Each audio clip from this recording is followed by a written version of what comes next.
Hello, and welcome to the dicte for Thursday, May 19th. This week, we will be looking at fairy tales and their setting. Students need to keep in mind that we will also be using the vocabulary from last week when it comes to characters.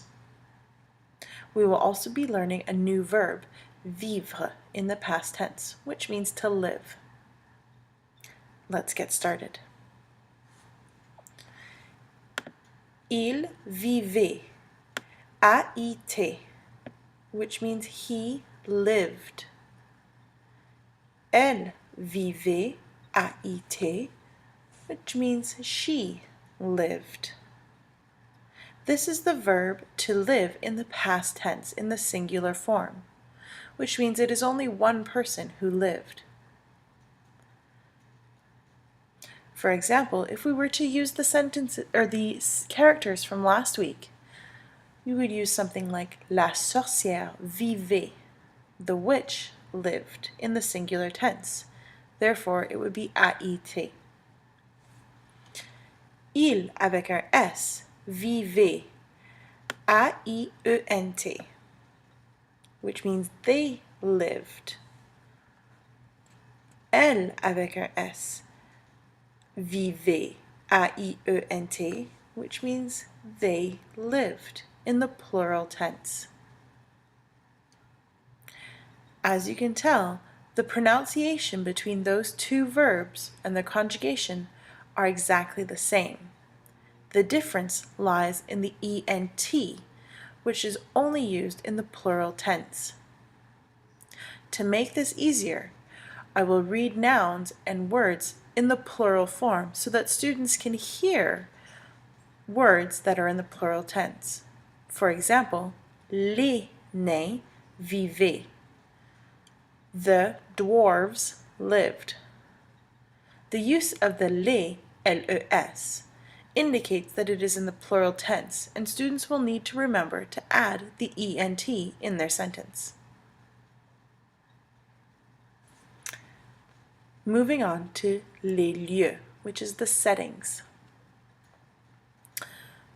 Un chemin, a trail or a path. Une montagne, a mountain.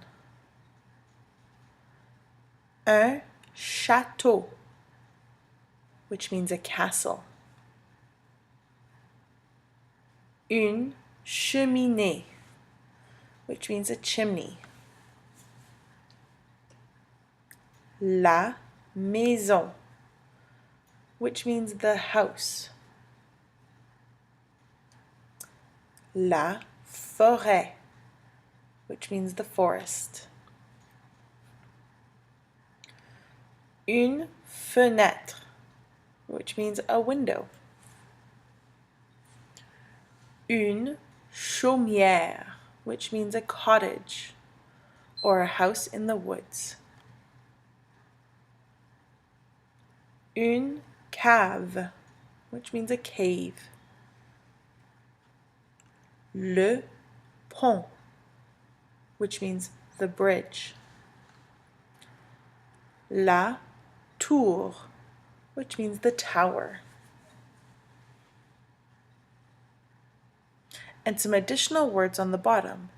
These words have been used many times in previous dictées. Students should be very familiar with these ones, apart from the last one. Dans, which means in. Et, which means and. Petit ou petite, in the feminine, which means small. Grand ou grande, which means large. Ou lointain, this means far away. Now I will provide you with two sentence examples of how these will be used. If you use the noun in the singular form, we would say la sorcière vivait dans une chaumière. The witch lived in the cottage. And an example of a sentence in the plural form would go something more like this. Les filles, with an S because it's in the plural tense, vivaient, E-N-T, dans une grande maison. The fairies lived in a large house. Because we use the determinant les, students will have to remember that there's an S at fait and an ENT on the verb. And the reason why we use grande with an E is because grande refers to the size of the house and not the size of the fairies. And if a house is a feminine word, then the adjective that goes with it must also be feminine. Students will write 10 sentences the morning of the dicte. Thank you.